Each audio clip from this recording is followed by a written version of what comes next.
Deuteronomio capítulo 5, verso 29 dice: ojalá su corazón esté siempre dispuesto a temerme y a cumplir todos mis mandamientos, para que a ellos y a sus hijos siempre les vaya bien. Amén, vamos a orar. Señor, hemos leído tu palabra y como dice este pasaje que hemos leído, te pedimos, Dios, que tú puedas ayudarnos a entender nuestro corazón, a poder conocer, Señor, lo que tu palabra dice respecto a nuestra mente, nuestra alma, nuestros afectos. Señor, hoy nos presentamos delante de ti humildemente, reconociendo nuestro pecado, reconociendo nuestra condición pecaminosa, reconociendo, Señor, que si no fuera por tu misericordia, por tu gracia, Señor, nosotros estaríamos muertos de nuestros delitos y pecados. Señor, nosotros no somos dignos de estar delante de tu presencia y te pedimos en esta mañana que tú nos puedas hablar y dirigir como lo has hecho día tras día, semana tras semana. Te damos toda la gloria y toda la honra solo y exclusivamente para ti, Señor. Amén y amén. Mire, estuvimos hablando ¿se acuerda usted la mujer inmoral de Naín? Esa que derramó perfume a los pies de Jesús. Bueno, le voy a hablar ahora de otra mujer inmoral, que es Raab, la prostituta que estaba, recuerda usted, en el monte, perdón, en la ciudad de Jericó, que vivía en los muros de Jericó. Y bueno, a diferencia de la otra mujer, esta mujer Raab, nunca había escuchado acerca de Dios, nunca había escuchado acerca de Jesús, ¿cierto? Porque hasta ese momento Jesús no había venido. Y lo que sí había escuchado es que venía un juicio para su pueblo, Jericó. Entonces, ella como vivía en el muro, ella veía pasar a distintos viajeros y probablemente, dado su trabajo, ¿cierto? Ella conversaba con algunas personas y había escuchado por aquí y por allá que había un pueblo llamado los hijos de Israel que se dirigían hacia ese lugar. Quizás había escuchado cómo el poderoso pueblo de Egipto había sido destruido en el Mar Rojo, ¿cierto? Cómo los amorreos habían sido destruidos por este pueblo y ese pueblo venía hacia acá, ¿sí? Entonces, ella, al escuchar al escuchar estas historias, decía: ¿qué va a pasar con nosotros? Hasta que llegan dos espías y se encuentran con esta mujer. Pero ¿sabe qué pasó? Estos hombres eran diferentes. Eh, Ellos no andaban buscando los servicios de esta mujer, sino que venían efectivamente a espiar el lugar y preparar el lugar para que Dios cumpliera su juicio sobre Jericó. ¿Y qué pasó? Esta mujer hizo una elección que para muchos puede haber sido ilógica y ayudó a estos espías, ¿cierto? Los escondió, les dijo: escapen por acá, váyanse por acá. Vinieron los hombres, el ejército de Jericó, a preguntarle si a la mujer se había sabido algo y ella les dijo que no. Entonces, miren, hay un pasaje en Josué capítulo 2, verso 9, que lo vamos a leer ahora, donde vemos cuál es la declaración de Rahab, de esta mujer, y le hizo a estos espías. Y dice Josué 2:9, luego vamos a leer el verso 11, dice: sé que Jehová os ha dado esta tierra. Mire la declaración que hace esta mujer: sé que Jehová os ha dado esta tierra, porque el temor de vosotros ha caído sobre nosotros, y todos los moradores del país ya han desmayado por causa de vosotros. Y mire, escuche esto, dice: ha desmayado nuestro corazón, ni ha quedado más aliento en hombre alguno por causa de vosotros, porque Jehová vuestro Dios es Dios arriba en los cielos y abajo en la tierra. Entonces la pregunta es: ¿cómo es posible que una mujer de un pueblo extranjero pudiese hacer tal declaración de decir que Dios es el Dios de arriba en los cielos y aquí en la tierra? Sabemos que Dios os ha dado esta tierra.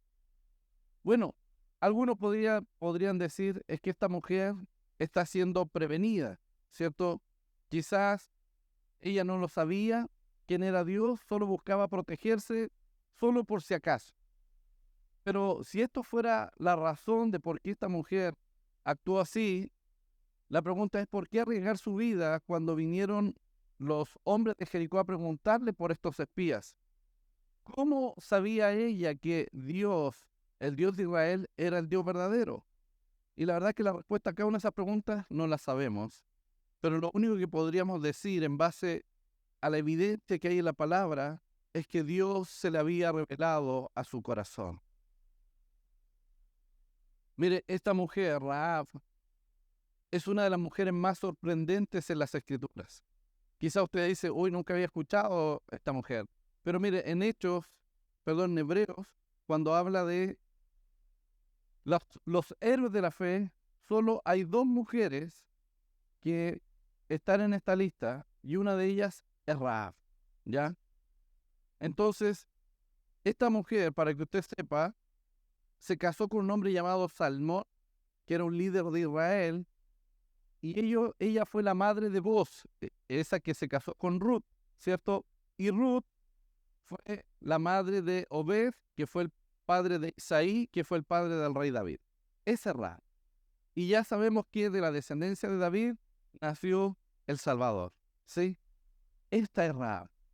Entonces, cualquiera de nosotros que tenga un pasado accidentado, por decirlo de alguna manera, puede gozarse en ver cómo Dios escoge a quien Él quiere. Si usted y yo estamos acá, no es porque somos perfectos, no es porque somos los mejores, es porque a Dios le plació en su soberana voluntad escogernos. Si usted está aquí es porque Dios le plació que así fuese.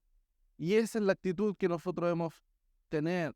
Quizás no desempeñamos el oficio que desempeñaba esta mujer, no tenemos quizás el testimonio que tenía esta mujer, pero Dios le plació escogernos. Y eso va a traer consecuencias hacia nuestras generaciones. Amén. Entonces, cuando Dios escoge a alguien, como fue el caso de esta mujer, estaba en una ciudad condenada, ¿sí? Pero Dios la protegió y le aseguró que iba a escapar junto a su familia. Entonces, Dios le enseñó a esta mujer lo que ella tenía que saber. Primero, que, ¿se acuerda cuando hablábamos la semana pasada de cuál es el bien supremo para ti? ¿Qué es lo que te provoca felicidad? Que para algunos puede ser su carrera, puede ser su dinero, puede ser su familia, pueden ser otras cosas. Para esta mujer, Dios le enseñó que el bien supremo era primero esconder a los espías. Y muchas veces, hermanos, nosotros vamos a vernos expuestos a pequeñas cosas, a pequeñas decisiones, que si nosotros obramos de acuerdo a la voluntad de Dios, por ejemplo, algo tan simple como venir a la iglesia. Uno dice, oye, pero ¿qué saco con ir a la iglesia? Puede ser ese pequeño momento, ese pequeño acto que puede traer una consecuencia mayor. Porque el venir a la iglesia por sí solo no es nada. ¿Sí? No te provoca salvación, no te da más santidad, no. Pero cuando uno entiende que cada decisión que uno toma puede traer una consecuencia para nuestra familia, es que uno dice, voy a estar atento y saber cuál es el bien supremo que Dios tiene para esto. ¿Por qué vengo a la iglesia? ¿Por qué voy a trabajar? ¿Por qué hago esto o hago esto otro? Dios libró a esta mujer, ¿cierto? Le dio una familia, una descendencia que ya se la describí rápidamente, un lugar de honor dentro de las mujeres de fe en el mundo, ¿sí? Y dice en Hebreos 11:31,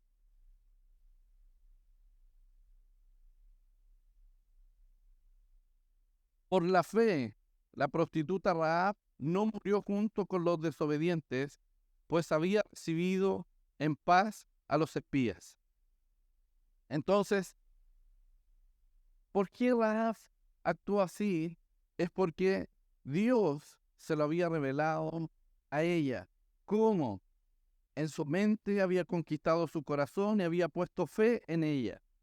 Y esta fe la hizo ser consciente de la voluntad de Dios y obedecer a lo que Dios había puesto en su corazón. Y aquí, y por eso ocupo la palabra corazón, porque les voy a explicar qué significa a la luz de las Escrituras el corazón. Mire, Dios es el único que puede instruir nuestro corazón para que nosotros podamos entender y desear la verdad. En las enseñanzas anteriores hemos visto cómo las elecciones que hacemos se basan en que nosotros queremos hacer lo mejor para nosotros, ¿cierto? Y ha sido una bendición reconocer que no hay mayor felicidad que conocer el amor constante de Dios. Entonces, cuando analizamos el proceso de elección, ¿cierto? Uno puede decir, oiga, pastor, ¿cómo puedo escoger bien? ¿Cómo puedo escoger bien qué hago, qué digo, etcétera? Y sabe, yo no tengo una respuesta para eso, Dios sí la tiene. Entonces, si tú quieres discernir entre las verdades o entre las verdaderas y falsas promesas de felicidad, tienes que conocer la voluntad de Dios. Porque hay cosas que nos pueden dar felicidad, pero son momentáneas. Pero cuando nosotros entendemos que el camino a la tierra prometida es un camino arduo, es un camino difícil, un camino de obediencia, un camino de negarse a uno mismo, ¿sabe? Si uno supiese hacia dónde Dios nos quiere llevar, hermanos, uno estaría dispuesto. En la mañana, en la lectura de hoy, comenzamos a leer Números y hay un videíto corto que tiene este programa que estamos siguiendo y contaba la historia de Números, cómo el pueblo de Israel desobedeció a Dios y sabe, de esa generación ninguno pudo entrar a la tierra prometida, ninguno. Todos murieron en el desierto. Entonces, pero sus hijos tuvieron la oportunidad de hacerlo. ¿Sabe? Nosotros debemos analizar nuestro corazón. Y a lo mejor usted va a decir, pero pastor, ¿qué significa eso? Bueno, eso es lo que vamos a aprender hoy día. Cuando Jesús dio el mandamiento más importante, dijo que todo nuestro corazón, nuestra alma, nuestra mente deben estar extasiados por Dios. Entonces la pregunta es, cuando Él dijo esto, ¿qué quiso decir? ¿Qué era para Dios el corazón? Y cuando Jesús habla del corazón, y aquí hay un concepto quizás nuevo para nosotros, se está refiriendo a tu yo interior, ¿ya? Entonces, cuando la Biblia habla del corazón, significa o se refiere a tres operaciones principales del yo interior, y es la mente, nuestros afectos y nuestra voluntad. Amén. Entonces, partamos con la mente. El término corazón en las Escrituras, y vamos a leer algunos versículos al respecto, ¿cierto? Se refiere a la mente. ¿Y qué incluye la mente? Tus pensamientos, tus creencias, tus entendimientos, tu conciencia, tu discernimiento, tus vicios. Todas estas cosas conforman nuestra mente. Y vamos a leer algunos versículos. Por ejemplo, Mateo 13:15. Dice, entenderían con el corazón y se convertirían y yo los sanaría. ¿Se fija? Entonces, cuando la Biblia habla de que uno entiende con el corazón, se refiere a la parte del yo interior que tiene que ver con la mente. Amén. Romanos 1:21 dice, a pesar de haber conocido a Dios, se le oscureció su insensato corazón. Ya se le oscureció su mente. Marcos 2:6 dice, estaban allí sentados algunos de los escribas, los cuales cavilaban en sus corazones, dudaban en sus corazones, o sea, la mente.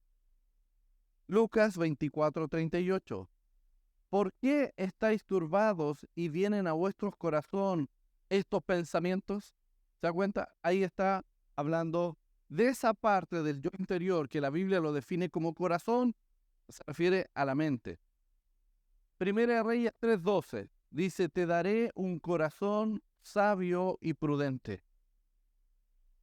Y Primera Timoteo 1:5 dice, para que el amor brote de un corazón limpio, de una buena conciencia y una fe sincera. Entonces, como podemos ver, hermanos, la Biblia usa la palabra corazón para hablar de la habilidad que tenemos de pensar, de entender, de razonar, de dudar, de discernir y recordar. No es como nosotros entendemos el corazón, ¿cierto? Porque nosotros pensamos en el corazón como, ay, me rompió el corazón, ¿cierto? Vamos a hablar acerca de eso, pero acá uno no dice, ay, me rompió la mente, ¿cierto? No, a veces se nos rompe el corazón, pero lo que se está rompiendo en realidad es la mente. Entonces, bíblicamente hablando, la mente es solo una parte de las tres áreas donde opera el corazón, o como estamos aprendiendo hoy día, el yo interior. Amén. La segunda parte del yo interior es lo que los puritanos llaman los afectos. Los afectos. ¿Y qué incluyen los afectos? Y aquí probablemente usted va a decir, esto se parece más a lo que nosotros entendemos como corazón. Por ejemplo, los sentimientos, ¿sí? Los anhelos, los deseos, las emociones, las imaginaciones. Entonces, así es como nosotros entendemos el corazón en nuestra cultura. Hablando bíblicamente, son los afectos, ¿sí? Entonces, como les decía y le daba el ejemplo, cuando se nos rompe el corazón, no queremos decir que el pensamiento se me dañó, sino que nuestro corazón o que nuestro corazón físico está funcionando mal, sino que son nuestras emociones las afectadas, ¿cierto? Nuestros sentimientos están tristes. Por eso cuando uno dice se me rompió el corazón, es la parte del yo interior donde están los afectos, ¿sí?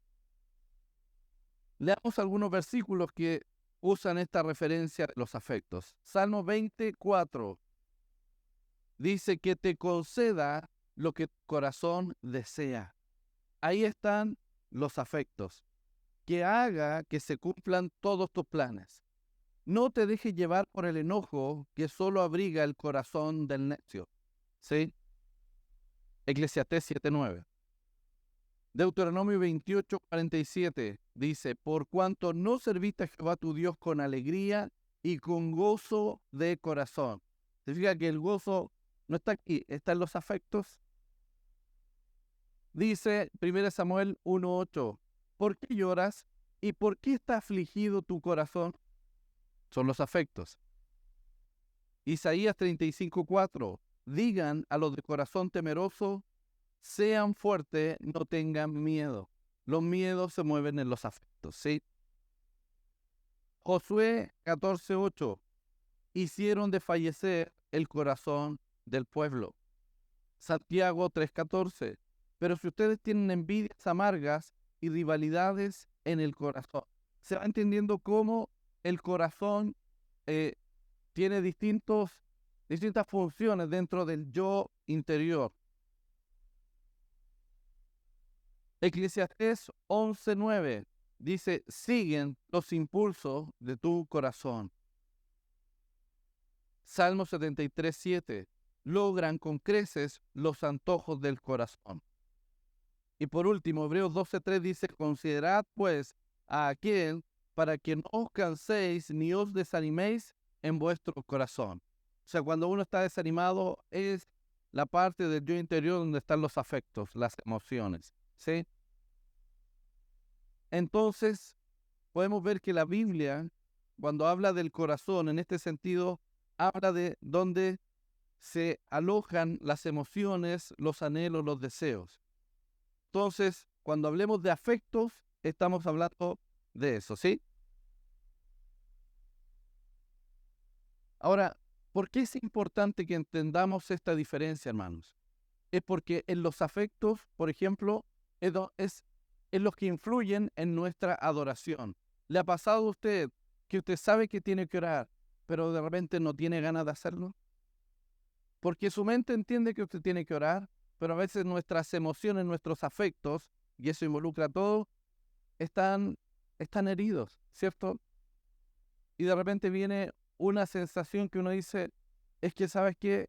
No tengo ganas. Y uno dice, pero si Dios ha sido tan bueno contigo, es porque mis afectos están afectados, ¿no? ¿Sí?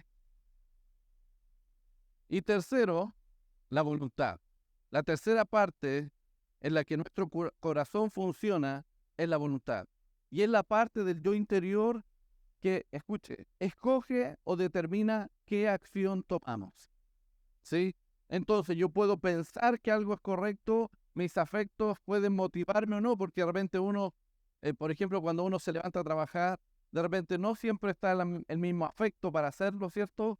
Pero la voluntad es esa parte del yo interior que dice, tienes que levantarte. Entonces, fíjese en esto, y esto es lo importante. La mente y los afectos le informan a la voluntad sobre cuál es la mejor decisión que debe hacer. Entonces, la voluntad no actúa sola, funciona en función de los pensamientos de la mente y de los afectos. ¿Se entiende? Entonces, muchas veces, y el apóstol Pablo así lo decía, muchas veces hago lo que no quiero, eso hago, ¿cierto? Porque sé que es malo hacer eso, entonces, ¿por qué lo hago? Y es como un trabalengua, pero uno entiende que la voluntad actúa en función de nuestra mente y nuestros afectos. Deuteronomio 30:19 dice, elige pues la vida para que vivan tú y tus descendientes. Mire, cuando uno tiene claro qué es lo que uno debe hacer. Y se acuerda cuando hablábamos en algún momento que no nos podíamos dejar llevar por los afectos, pero son parte de nuestro yo interior. Eso es lo que va a mover la voluntad de qué voy a hacer finalmente. Entonces, hermanos, nosotros debemos conocer nuestro corazón. Entonces, cuando entendamos que mi voluntad se va a mover en función de mis afectos y mi mente, ahí es donde está esta lucha interna donde dice, ¿qué hago entonces? Pero ya yo le he dicho que no nos podemos dejar llevar simplemente por las emociones, ¿sí? Tenemos que ocupar nuestra mente. ¿Se acuerda el trencito de los 3 vagones? Donde decíamos que está las emociones, ¿cierto? Que hoy día le llamamos afectos, está la mente y está la voluntad, ¿sí? Si nosotros, perdón, la mente nosotros le llamamos antes la razón, ¿sí? Entonces nosotros debemos dejar, hermanos, que este trencito lo lleve la razón, porque esto va a mover mi voluntad y eso va a transformar o cambiar mis afectos. Porque al final decíamos, vamos a decir, ¿sabéis que al final fue bueno que haya venido a la iglesia, por ejemplo? Fue bueno que haya hecho esto o que no haya hecho esto otro, ¿sí? Porque muchas veces reaccionamos por lo que sentimos. Isaías 7:15 dice, cuando sepa elegir lo bueno y rechazar lo malo, comerá cuajada con miel. O sea, ¿cuándo nosotros vamos a saber lo que es bueno y lo que es malo, hermanos? Cuando, como Rahab, Dios influencia nuestro corazón. Ah, y el Señor toca mis emociones, no toca tu mente, tus afectos y tu voluntad. Amén. Eso es lo que influencia Dios en nosotros. Salmo 25:12 dice, ¿quién es el hombre que teme a Jehová? Él le enseñará el camino que ha de escoger. Entonces, fíjese, cuando nosotros somos influenciados por Dios, Él nos enseña el camino que debemos escoger. Entonces, ¿por qué es importante entender la dirección que Dios toma, hermanos, o que Dios nos quiere dar? Porque nuestras decisiones sin Dios son equivocadas. Amén. Mire, no sé si fue muy confuso para usted esto, pero porque nunca habíamos hablado del corazón así, pero es parte de lo que Dios quiere que nosotros vamos aprendiendo. Lo único importante recordar, hermanos, que el corazón funciona de estas 3 maneras: la mente, los afectos y la voluntad. ¿Sí? Entonces, algo importante que hay que entender de esto es que nosotros no podemos pensar de que estos funcionan independientes, no. Porque yo puedo tener súper claro en mi mente lo que tengo que hacer, pero si mis afectos no me acompañan, yo no voy a estar contento, no voy a estar lleno, pleno, feliz de hacer lo que estoy haciendo y probablemente eso me motive a no querer hacerlo o lo haga igual, pero quizás de mala gana. Entonces debemos entender que somos o que este yo interior actúa en conjunto, ¿sí? Es como usted está sentado acá, ¿cierto? Y usted para estar escuchándome aquí, está funcionando su corazón, sus pulmones, su hígado, su cerebro, sus articulaciones, todo está funcionando, ¿cierto? Bueno, así funciona el yo interior. Cada parte trabaja en conjunto. Ahora, sabemos que si, por ejemplo, una parte de usted dejara de funcionar, nos daríamos cuenta al tiro, ¿sí? Si su corazón deja de funcionar, nos damos cuenta al tiro, ¿sí?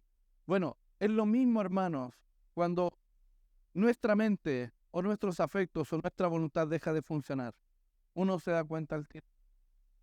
Y ahí es donde está el gozo en el Señor de saber que cuando, por ejemplo, yo dejo de ir a la iglesia es porque algo no está funcionando bien. Porque es la parte de la voluntad, ¿sí? Entonces hay un problema o en mis afectos o hay un problema en mi mente. Y debemos dejar que Dios lo controle. Porque a Dios le plació, y eso lo hemos entendido, hermanos, la iglesia es la novia de Cristo. No es simplemente una reunión, no es el lugar, no es las personas, es el vínculo que Dios estableció que así Él quería mantener con nosotros.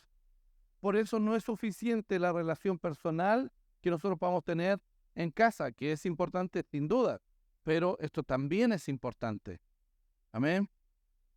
Entonces, es la mente la que informa a tus afectos cuál es la fuente de tu felicidad.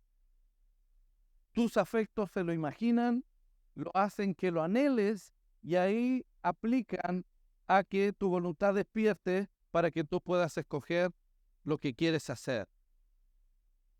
Nadie sale de la casa sin los afectos. Nadie sale de la casa sin la mente y nadie sale de la casa si su voluntad no se mueve. ¿Sí? Nosotros simplemente lo hacemos. ¿Cuál es la dificultad, hermanos? Que muchas veces nosotros no nos detenemos a pensar, mente, no pensamos en nuestros afectos y por eso vuelvo a decir, ¿cuántas veces si fuéramos guiados por nuestros afectos no iríamos ni siquiera a trabajar? ¿Cierto? Pero nuestra mente mueve nuestra voluntad y así debiese ser, hermano. Ahora, cuando nosotros logramos llevar nuestros afectos a los pies de Cristo, ¿saben? El Señor llena nuestra vida de gozo, de alegría, de paz, de saber que lo que estás haciendo es lo correcto. El que usted está aquí hoy día es lo correcto.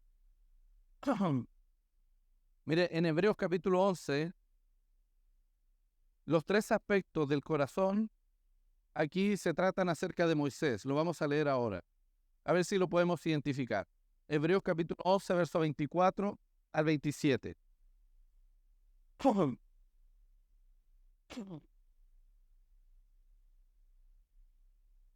Dice, por la fe, ya adulto, renunció a ser llamado hijo de la hija de Faraón. Entonces, ahí hay una decisión.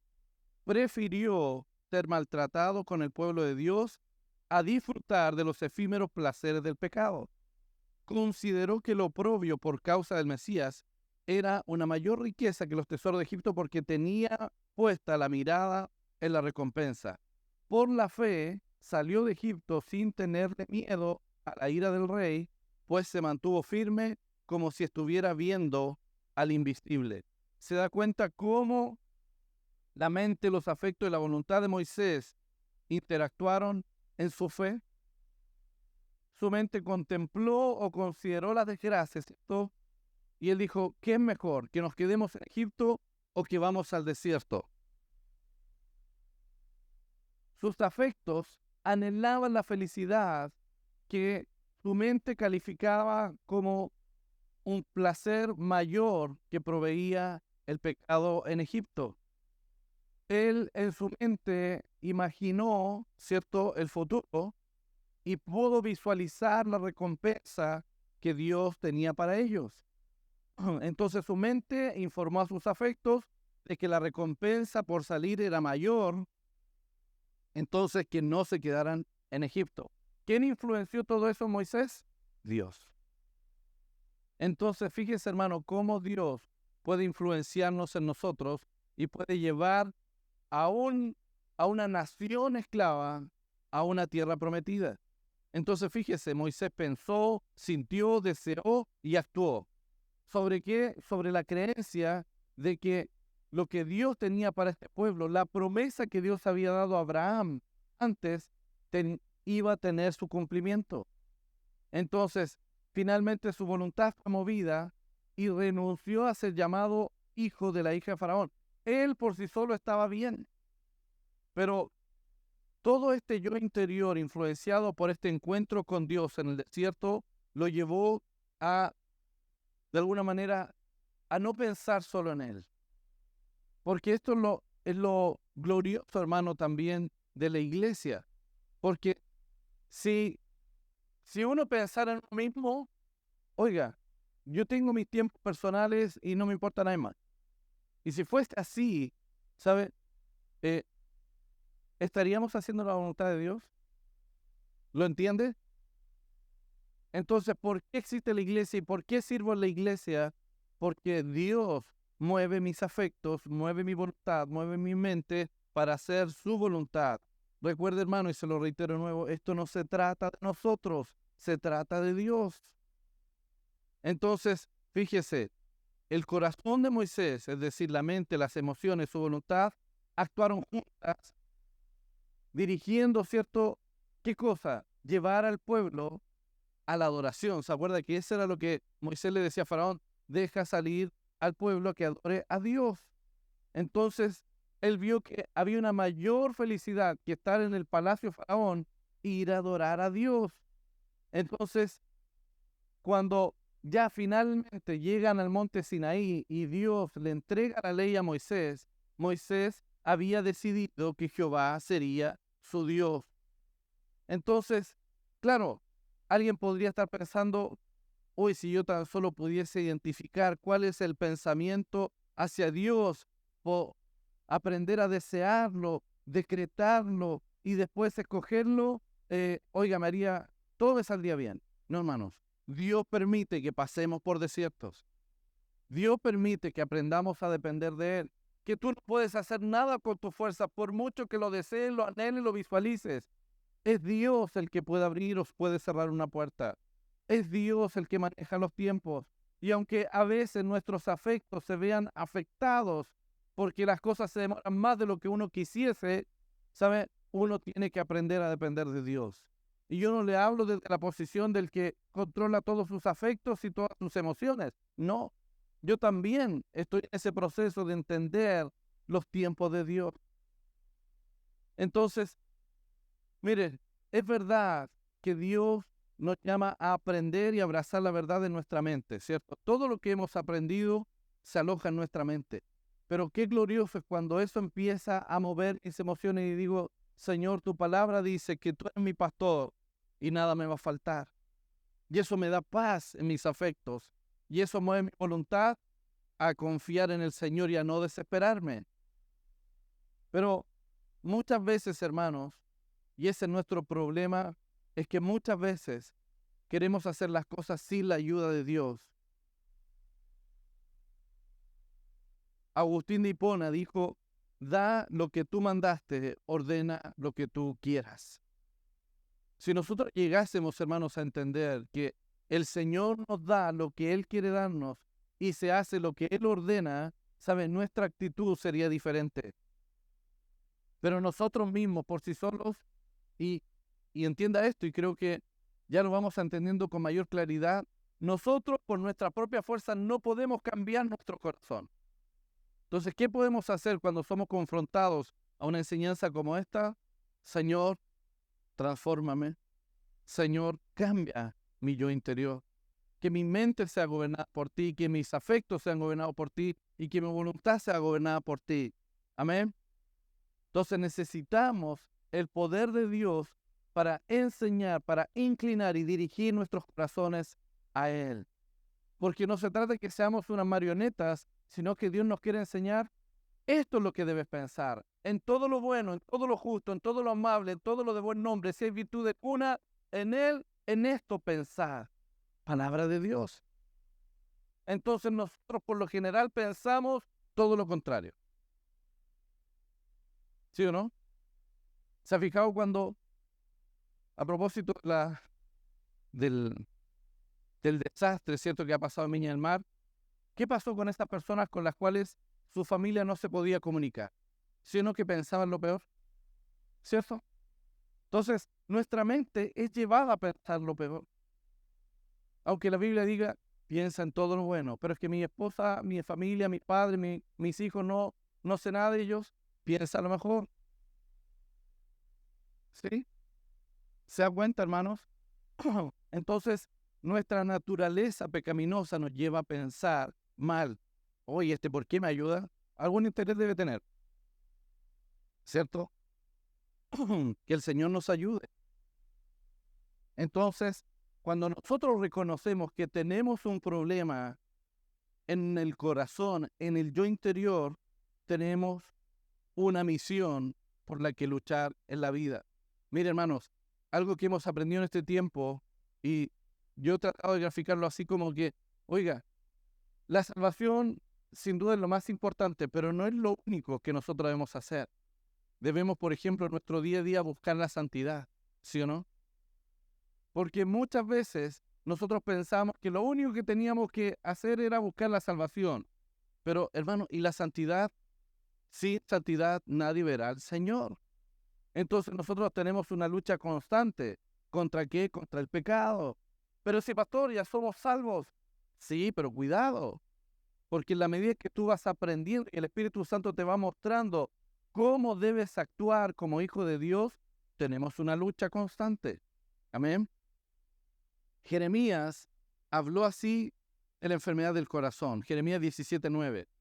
Dice, nada hay tan engañoso como el corazón. No tiene remedio. ¿Quién puede comprenderlo? Mire, nuestro corazón sin Dios es un corazón que nos hace trampa. Es engañoso, ¿cierto? Pensamos en nuestros deseos, pensamos lo que queremos porque creemos que que eso es bueno para nosotros y que Dios lo va a aprobar. Esa es la manera de pensar de nuestro corazón, de nuestro yo interior. Decimos, no, si el Señor conoce mi corazón. Y nosotros nos convencemos que es lo correcto. Pero ¿cómo saber qué es lo que Dios aprueba? La palabra de Dios nos dice lo que Dios aprueba y lo que no aprueba. Que el Señor nos ayude, hermanos. El camino de cada hombre le parece justo en su propia opinión, a sus propios ojos. Incluso, dice la palabra, si ese camino le guía a la muerte. El problema de nuestro corazón, hermano, es hereditario. Recuerde, tuvo su origen en la caída. En Romanos capítulo 3 dice, por cuanto todos pecaron. Y alguien puede decir, perdón, pero yo nunca he pecado. No, es que la Biblia dice que por cuanto todos pecaron por causa de Adán, todos estamos destituidos de la gloria de Dios.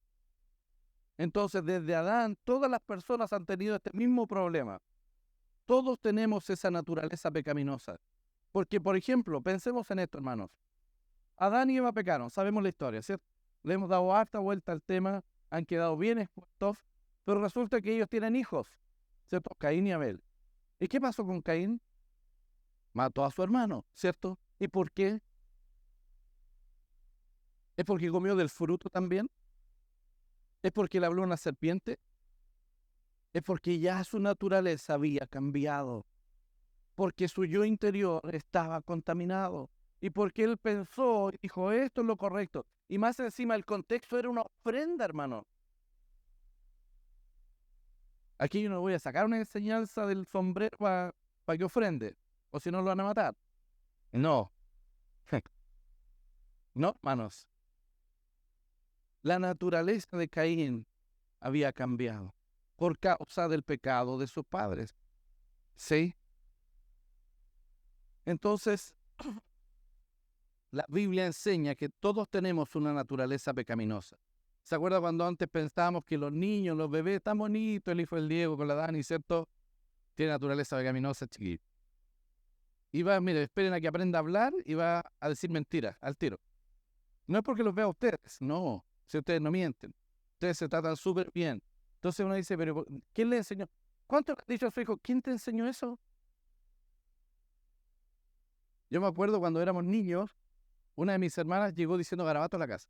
un garabato. Y evidentemente en mi casa no decíamos garabatos. Y dijimos, oye, eso no lo aprendió acá.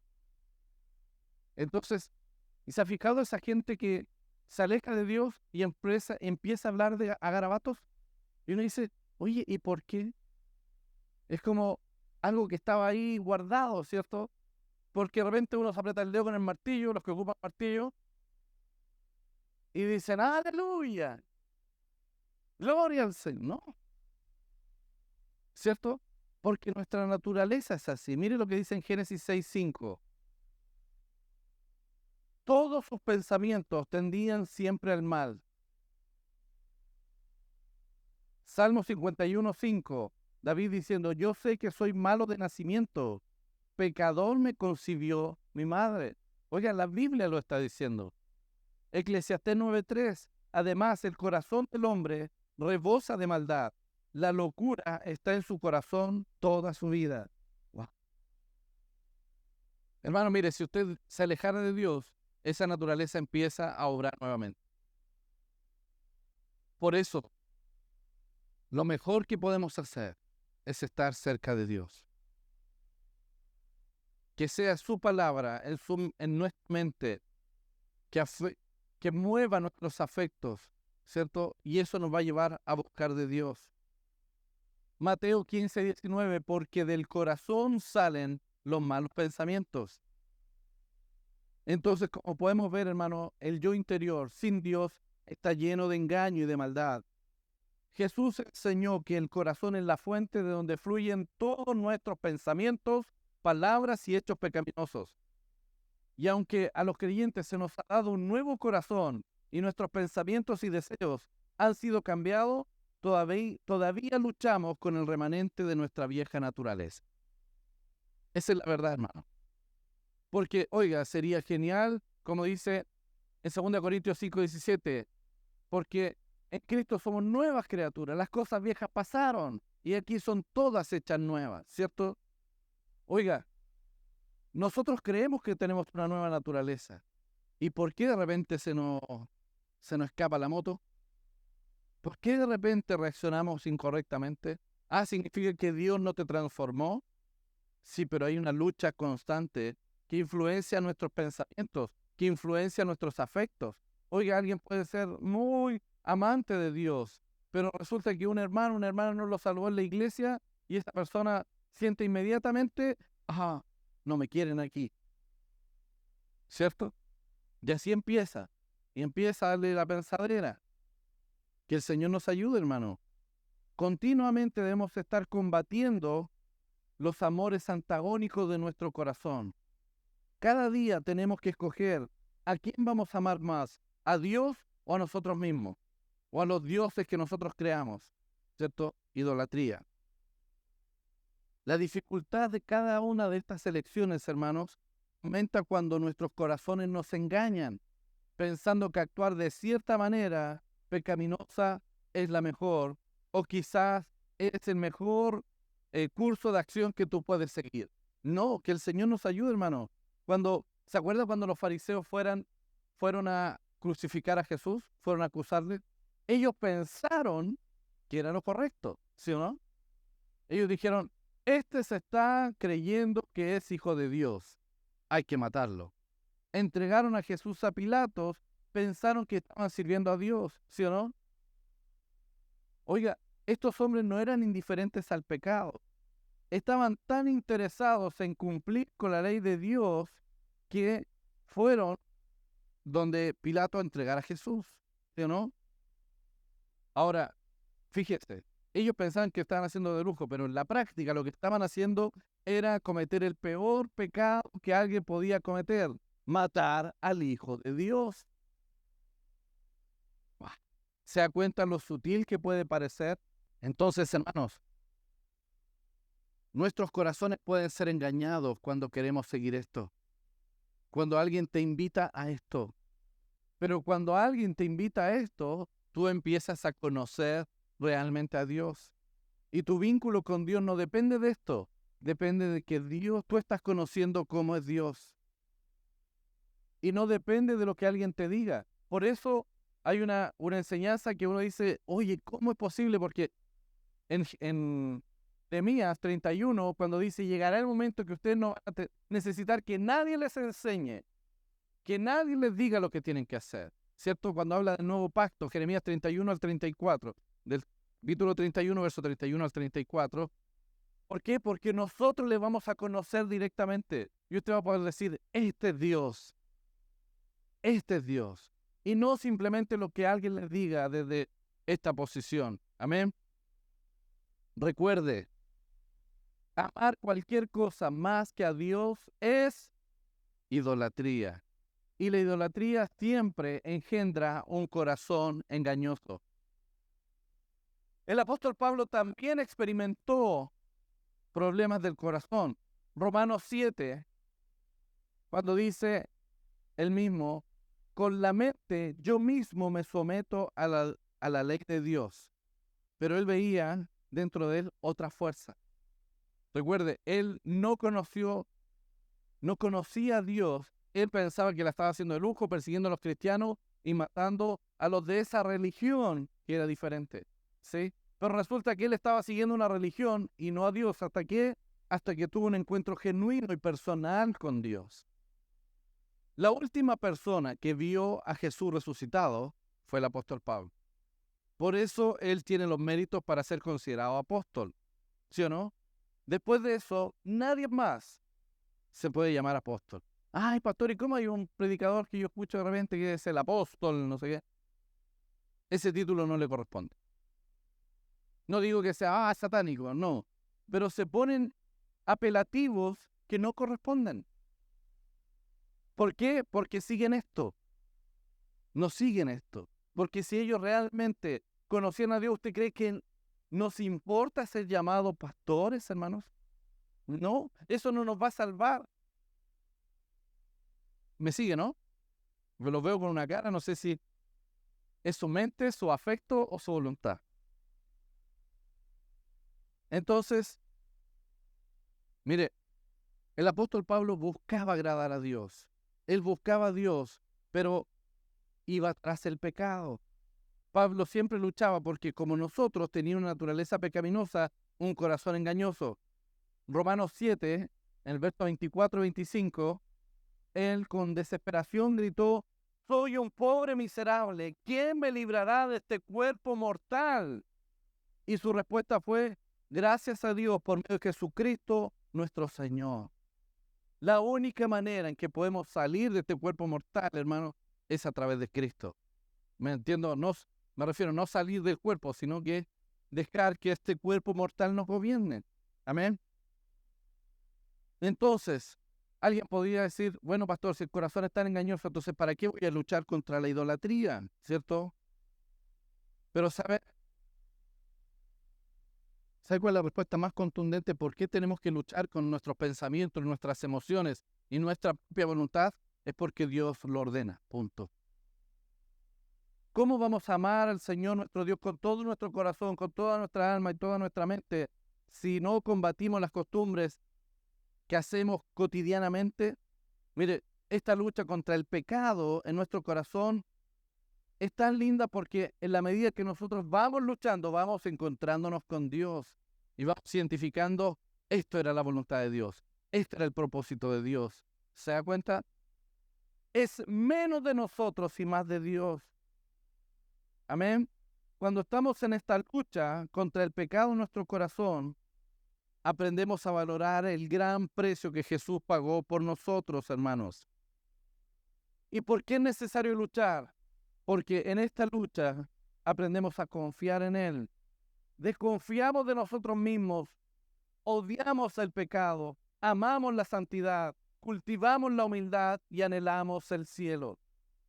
Muchas veces miramos solamente el final de la película, pero no buscamos la santidad, no buscamos ser humildes, no luchamos contra nosotros mismos, no amamos la santidad, no odiamos el pecado.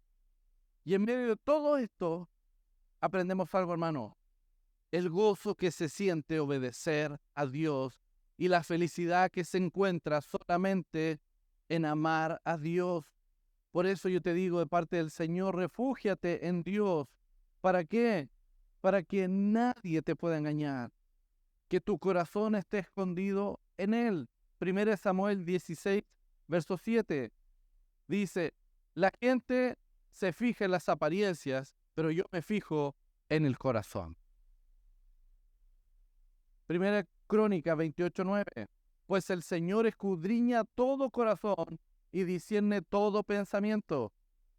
Salmo 44, 21, Él conoce los más íntimos secretos. Jeremías 17, 10, yo, el Señor, sondeo el corazón y examino los pensamientos. Juan capítulo 2, verso 24, 25, dice, en cambio Jesús conocía el interior del ser humano. Hechos 1:24, Señor, tú que conoces el corazón de todos. Y Apocalipsis 2:23 dice, así sabrán todas las iglesias que yo soy el que escudriña la mente y el corazón. Entonces, hermano, déjame decirte esto, Él te conoce, Él sabe cuánto anhelas amarle, cómo quieres agradarle. Él también sabe cuando eres engañado, dónde estás cuando eres engañado. Él sabe cuando estás tratando tú de engañarle a Él pensando que estás bien. Él sabe todas las veces que haces buenas obras por impresionar a otros. Él está consciente de las cosas que te provocan rechazo y de cuando tú le rindes culto a otras cosas que no son Dios. Él te conoce de los pies a la cabeza. Por eso cuando Jesús le habla a sus discípulos, le dice en Juan 10:14, yo soy el buen pastor, yo conozco a mis ovejas. Dios te conoce. Dios te conoce desde el vientre de tu madre, desde antes de la fundación del mundo. Por eso, hermanos, nosotros no podemos escapar de el conocimiento que Dios tiene de nosotros. Él nos conoce. Y sabe, Dios nos ha dado una herramienta para que la usemos mientras nos esforzamos por desarrollar una oración sin reservas a Dios. ¿Y sabe cuál es? La palabra de Dios. Cuando alguien me dice, pastor, sabe, yo no sé orar, ¿cómo puedo aprender a orar? Lea los salmos, por ejemplo. Dígale, Señor, mira, tu palabra dice esto. Y así usted va a tener una oración. Ore palabra de Dios.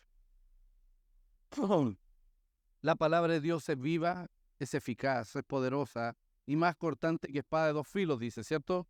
Penetra hasta lo más profundo del alma y del espíritu, hasta la médula de los huesos y juzga los pensamientos y las intenciones del corazón. Hebreos 4:12. Entonces, hermanos, es la palabra de Dios la que discierne nuestros pensamientos y las intenciones escondidas del corazón. Le descubrirá a los hombres sus pensamientos y sus intenciones. Entonces, fíjense cómo Dios a través de su palabra, Él nos quiere dar una salida y cómo el Espíritu Santo, mientras trabaja juntamente con la palabra, puede revelar cuáles son nuestros verdaderos pensamientos y cuáles son nuestras verdaderas intenciones. Entonces, mientras leamos, meditemos, estudiemos, escuchemos la palabra de Dios, vamos a poder tener un destello de cómo debemos ser nosotros interiormente. Miren, cuando vamos estudiando la palabra de Dios, vamos siendo alumbrados en cuanto a nuestros verdaderos pensamientos, deseos y decisiones. Y uno puede decir, wow, ¿este soy yo? Ulala, dicen los franceses, ulala. Ningún libro común, ningún terapeuta, ningún psicólogo o amigo cercano puede hacer esto por ti. El único que puede mostrarte quién eres tú realmente es Dios a través de su palabra. Nadie puede instruir tu entendimiento de quién eres sino la palabra de Dios. Entonces Dios te ha dado la palabra para que podamos crecer en el conocimiento de Dios, en el de nosotros mismos, y podamos desarrollar una verdadera adoración a Dios. Pues yo le pregunto a usted, ¿usted adora a Dios? Y no hablo de cantar, no hablo de canciones lentitas, no, de realmente adorar a Dios, de dar la gloria exclusivamente a Él. Decir gracias, Señor, porque esto es muestra de tu misericordia conmigo. Gracias, Señor, porque el trabajo en el que estoy es porque veo que tú lo proviste. Mire, nosotros siempre vamos a luchar con nuestro corazón, pero entre más dediquemos nuestro tiempo a conocerle, a creer y obedecer la palabra, mayor entendimiento tendremos de nosotros mismos. Pero, ¿sabe? Nunca vamos a alcanzar a conocer a Dios completamente. 1 Corintios 13:12, y ya voy terminando, dice, ahora vemos de manera indirecta y velada, como en un espejo, pero entonces veremos cara a cara. Ahora conozco de manera imperfecta, pero entonces conoceré tal y como soy conocido. Mire, hermanos, llegará el tiempo cuando nos conoceremos porque lo veremos a Él en toda su belleza. Pero hasta entonces tendremos que contentarnos con algunos destellos de gloria. Aunque sean pequeños, aunque sean borrosos, pero ¿saben? Nuestro corazón debe anhelar más a Dios. Si hay algo que usted debe decirle al Señor, Señor, yo quiero más de ti, quiero anhelarte más. Usted puede orar y decirle, Señor, atráeme a ti, por poco dispuesto que esté, para hacer que esté dispuesto. Atráeme, Señor, para poder acercarme a ti. Porque Dios sabe cuánto nos cuesta a veces por el afán del día a día dedicar un tiempo al Señor. A veces, y a mí me pasa, lo primero que hago en la mañana es, lo primero, la palabra de Dios, porque si no después no tengo tiempo. Entonces, como soy cuadradito, digo, ya, no parto el día sin hacer esto. Porque algo el Señor va a parar en mi interior. Algo tiene que hacer. Entonces, hermano, mire, hay que entender esto. El corazón, como lo define la Escritura, es sumamente complejo. Yo les di 3 definiciones del yo interior, pero, oiga, podríamos estar en un seminario, en un curso, en un diplomado acerca del corazón y va a quedar cosas pendientes por revisar. Pero quiero decirle, en términos generales, el corazón es la fuente de todo lo que tú eres, tus aspiraciones, tus deseos, tus amores. Hermanos, si nosotros somos hijos de Dios, Dios transformó nuestro corazón. Entonces de ti no pueden salir malos pensamientos, de ti no pueden salir malas motivaciones, de ti no pueden salir emociones incorrectas. Y aunque escasamente conozcamos nuestro corazón, debemos confiar en que Dios nos conoce completamente. Amén. Miren, hermanos, la señal, voy a volver a Rahab para terminar. La señal que usaron estos espías con esta mujer y evidentemente Dios para salvarle fue un cordón rojo. ¿Se acuerda?